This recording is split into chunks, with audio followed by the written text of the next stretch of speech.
ሰላም ውድ አድማጭ ተመልካቾቻችን፣ ይህ የፊልም ቅኝት ዝግጅታችን ነው። በዚህ የዩቲዩብ ገጻችን ስለ ፊልሞች ሰፊ ዳሰሳ እናደርጋለን። ለዛሬ የመረጥነው ፊልም በፈረንጆቹ 2009 የወጣውንና የድራማ ዘውግ ያለውን ዘ ብላይንድ ሳይድ የተሰኘውን ፊልም ነው። ፊልሙ ላይ በመሪ ተዋናይነት ሳንድራ ቡሎክና ኩዊንቲን አሮን ተሳትፈውበታል። እስከ ፕሮግራማችን ፍጻሜ አብራችሁን እንድትቆዩ በአክብሮት እንጋብዛለን። ሜምፊስ ቴኔሲ። ይህች ከተማ በሁለት ተቃራኒ ዓለማት የተከፈለች ናት። በአንድ በኩል ሰፋፊ መንገዶች፣ ውድ መኪኖችና በቢሊዮን የሚቆጠር ዶላር ያላቸው ባለሀብቶች የሚኖሩበት ሰፈር አለ። በሌላ በኩል ደግሞ ሀርት ቪሌጅ የሚባል በወንጀል በእጽና በተስፋ መቁረጥ የተሞላ የድሆች መንደር አለ።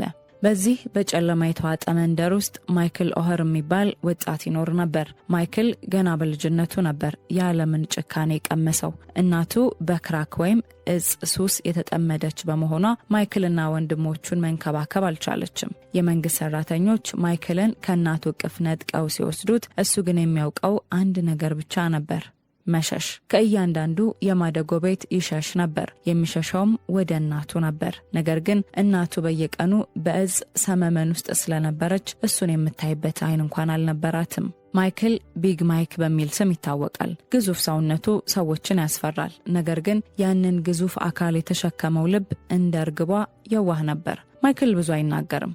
ዝምታው ግን በውስጡ ያለውን ጥልቅ ሐዘን ደብቆበታል።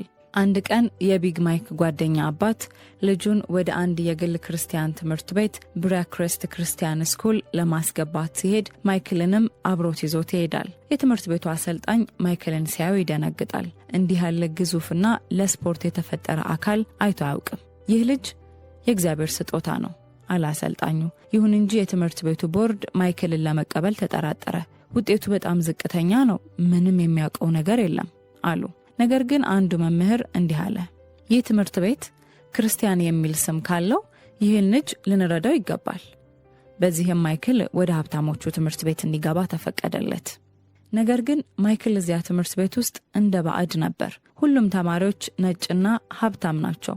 እሱ ደግሞ ብቸኛው ግዙፍ ጥቁር ወጣት።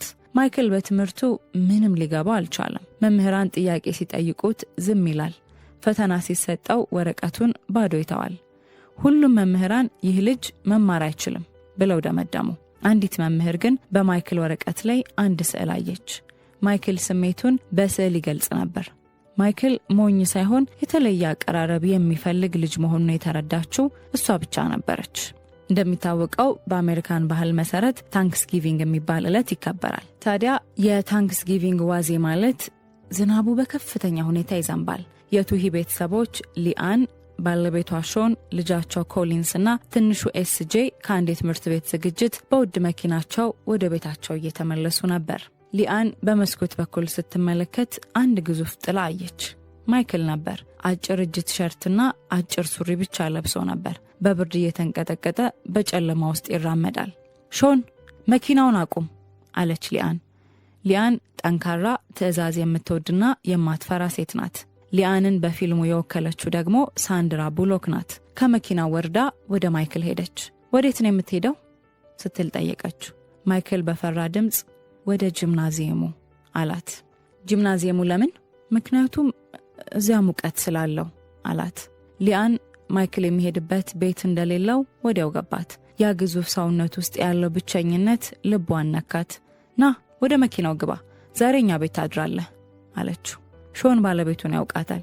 አንዴ ከወሰነች አትመለስም። ማይክል ምንም ሳይናገር ወደ መኪናው ገባ። የዚያች የቅንጦት መኪና መቀመጫ ለማይክል እንግዳ ነበር። ወደ ቤታቸው ሲደርሱ ማይክል የቤቱን ግርማ ሞገስ አይቶ ፈዘዘ። እንደ ቤተ መንግስት የሚገርም ቤት ነበር። ሊአን ሶፋው ላይ እንዲተኛ ብርድ ልብስ ሰጠችው።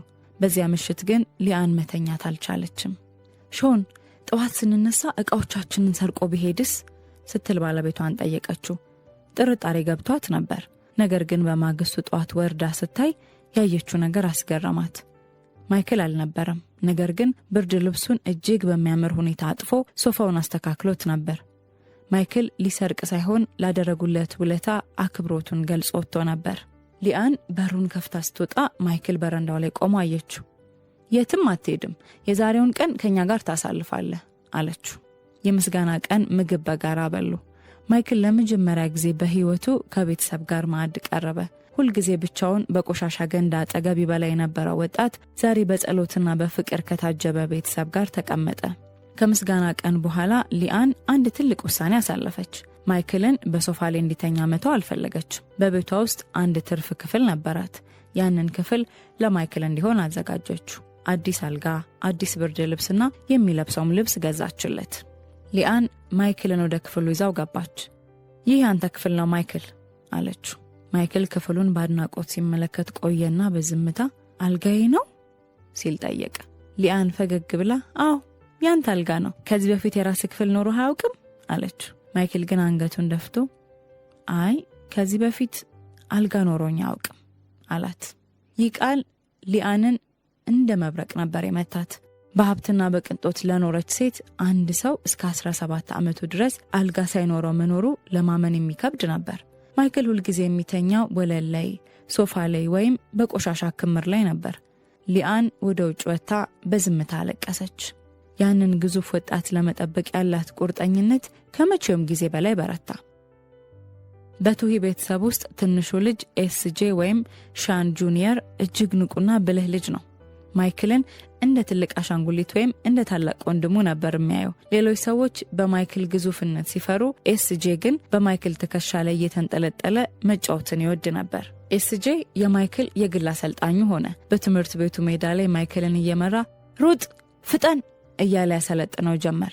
ማይክል ለኤስጄ ያለው ፍቅር ልዩ ነበር። ኤስጄ ሲያዘው በደስታ ይታዘዛል። ያ ግዙፍ ሰው ለትንሹ ልጅ ሲል ሜዳ ላይ ሲንከባለል ማየት ለቤተሰቡ ትልቅ ደስታን የሚሰጥ ነበር። ማይክል ለመጀመሪያ ጊዜ በህይወቱ ወንድም ምን ማለት እንደሆነም ተረዳ። አንድ ቀን ሊአን ለማይክል አዲስ መኪና ገዛችለት። ማይክል ደስተኛ ነበር። ኤስጄን ከጎኑ አስቀምጦ መኪናውን እየነዳ ሳለ በአጋጣሚ ከፊት ለፊቱ ከመጣ መኪና ጋር ይጋጫል። አደጋው ከባድ ነበር። ኤርባጉ ሲፈነዳ ኤስጄን ክፉኛ ሊጎዳው ይችል ነበር። ፖሊሶች ሲመጡ ያዩት ነገር ግን በተቃራኒው ነበር። እጅግ አስገራሚ። ኤስጄ በትንሹ ብቻ ነበር የቆሰለው። ፖሊሱ ለሊአን እንዲህ አላት፣ ይህ ልጅ እድለኛ ነው። በዚህ ፍጥነት ኤርባጉ ቢመታው ፊቱ ይጎዳ ነበር። ነገር ግን ማይክል በዚያ ሰከንድ ውስጥ ግዙፍ እጁን ዘርግቶ ኤርባጉን አግዶታል። ማይክል የራሱ እጅ ተቆርጦና ደም እየፈሰሰ ቢሆንም የሚያለቅሰው ስለ ራሱ ሳይሆን ስለ ኤስጄ ነበር። ኤስጄን ጎዳውት፣ ይቅርታ አድርጉልኝ እያለም ይረብሽ ነበር። ሊአን እዚህ ላይ ነው የማይክልን ተፈጥሮ የተረዳችው። ማይክል ራሱን አሳልፎ የሚሰጥ ጠባቂ ወይም ፕሮቴክተር ነበር። ማይክል ግዙፍ በመሆኑ የአሜሪካን እግር ኳስ ፉትቦል እንዲጫወት ይገፋፉት ነበር። ነገር ግን ማይክል ጠብ አይወድም። ሜዳ ውስጥ ሰዎችን መግፋት ወይም መምታት ያስፈራው ነበር። አሰልጣኙ ተስፋ ቆርጦ ነበር። እዚህ ላይ ነው የሊአን ብልህነት የታየው። ወደ ሜዳው መሃል ገብታ ማይክልን እንዲህ አለችው፣ ይህ ቡድን ያንተ ቤተሰብ ነው። የቡድኑ መሪ ወይም ኳርተርባክ ደግሞ እኔ ነኝ። እኔን ከጠላት እንደምጠብቀኝ ሁሉ እነዚህንም ልጆች ከጠላት መጠበቅ አለብህ። የነሱ ብላይንድ ሳይድ ከጀርባ የሚመጣ ጥቃት ያንተ ኃላፊነት ነው። ይህ ንግግር ለማይክል ሁሉንም ነገር ነው የቀየረለት። የእሱ የመከላከል ስሜቱም ተነቃቃ። ከዚያ በኋላ ማይክል በሜዳው ላይ ማንም ሊያስቆመው የማይችል ግዙፍ ግድግዳ ሆነ። የማይክል የመጀመሪያው ትልቅ ጨዋታም ደረሰ። ስታዲየሙ በሰዎች ተሞልቷል። የማይክል እናት ሊአንና ቤተሰቧ ከፊት ተቀምጧል። ማይክል ግን ግራ ተጋብቶ ነበር። ተቃራኒ ቡድን ተጫዋቾች ይሰድቡት ነበር፣ ይመቱት። ማይክል ግን ዝም ብሎ ይመለከታቸዋል። አልገፋቸውም፣ አልመታቸውም። አሰልጣኙ ተበሳጨ። ለማይክል አግዞም ከዳኛው ጋር ተጋጩ። ከዚያ በኋላ የሆነው ግን በፊልሙ ታሪክ ውስጥ ትልቁን ድርሻ የሚወስደው ነው። ማይክል እንደ አንበሳ ተቆጣ። ተቃራኒ ቡድኖችን እንደ ቅጠል እያረገፈ ሜዳውን አጸዳው። አንዱን ተጫዋች እስከ ሜዳው መጨረሻ ድረስ ተሸክሞት ወስዶ አጥሩ ላይ ሰቀለው። አሰልጣኙ በደስታ ጮኸ። ቱሂዎች በኩራት ቆሙ። ማይክል ኦኸር የሚባለው ኮከብ በዚያች ምሽት ተወለደ።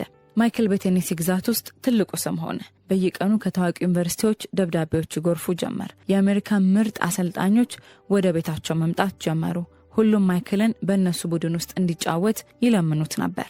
ሊአንና ሾን ግን ማይክል የራሱን ምርጫ እንዲያደርግ ፈልገዋል። ነገር ግን በልባቸው ማይክል እነሱ ወደ ተማሩበት ኦሌሚስ እንዲሄድ ይመኙ ነበር። ማይክል እያንዳንዱን አሰልጣኝ በትህትና ነበር የሚያዳምጠው። ኒክ ሳባን፣ ሎሆልትዝና ሌሎችም ታዋቂ አሰልጣኞች በማይክል ትከሻ ላይ እጃቸውን ጭነው የወደፊት ተስፋውን ይነግሩት ነበር። ነገር ግን ማይክል አንድ ጥያቄ ነበረው። እነዚህ ሰዎች የሚወዱት እኔን ነው ወይስ የእግር ኳስ ችሎታዬን? ይህ ጥያቄ በውስጡ እያደገ የመጣ ነው። ማይክል በእግር ኳስ ሜዳ ላይ ጎበዝ የሆነ ቢመጣም ወደ ዩኒቨርሲቲ ለመግባት የትምህርት ውጤቱ ግን የግድ ማደግ ነበረበት። ሊአን ይህን ችግር ለመፍታት ሚስ ሱ የተባሉ የግል መምህር ትቀጥርለታለች። ሌሊትና ቀን ጠንክሮ አጠና። በመጨረሻም ውጤቱ ተሻሻለ። ማይክል የኦሌ ሚስ ዩኒቨርሲቲን መረጠ። ይህም የቱሂ ቤተሰብ የተማሩበት ዩኒቨርሲቲ ነበር። ማይክል በቱሂ ቤተሰብ ውስጥ በሰላም መኖር ቢጀምርም በውስጡ ግን ገና ያልዳኑ ብዙ ቁስሎች ነበሩት። አንድ ቀን ትምህርት ቤት ውስጥ ስለ ልጅነት ትዝታችሁ ጻፉ የሚል ድርሰት ተሰጠው። ማይክል በወረቀቱ ላይ እንዲህ ሲል ጻፈ። ጥቁር ጥላዎችን አያለው፣ ሰዎች ሲጮሁም እሰማለሁ። እናቴ አይኔን እንድጨፍን ትነግረኛለች። 1 2 3 አሁን ጨፍን ትለኛለች። አይኔን ስገልጥ ግን ሁሉም ነገር ተለውጦ አገኘዋለሁ። ይህ ድርሰት ለማይክል መምህራን ትልቅ ትርጉም ነበር የሰጣቸው። ማይክል በልጅነቱ እናቱ እጽ ስትወስድ ወይም በቤት ውስጥ ግጭት ሲፈጠር አይኑ እንዳያይ እንዲጨፍን ታዛው እንደነበር ገባቸው። ማይክል ያደገው አይኑን ጨፍኖ ዓለምን በመሸሽ ነበር። አሁን ግን አይኑን እንዲገልጥና ዓለምን እንዲጋፈጣት የሚገፋፋው ቤተሰብ አግኝቷል። ሊአን ስለ ማይክል እናት ሁኔታ ለማወቅ ፈልጋ ነበር። አንድ ቀን ወደ ማይክል እናት ቤት ሄደች። የማይክል እናት ዴኒዝ ሊአንን ስታያት ደነገጠች። ሊአን በማይክል ላይ ስላለው ለውጥ ነገረቻት። ዴኒዝ አይኖቿ በእንባ ተሞሉ። እኔ ላሳድገው አልቻልኩም፣ ግን ሁልጊዜ ጎበዝ ልጅ እንደሆነ አውቃለሁ አለች።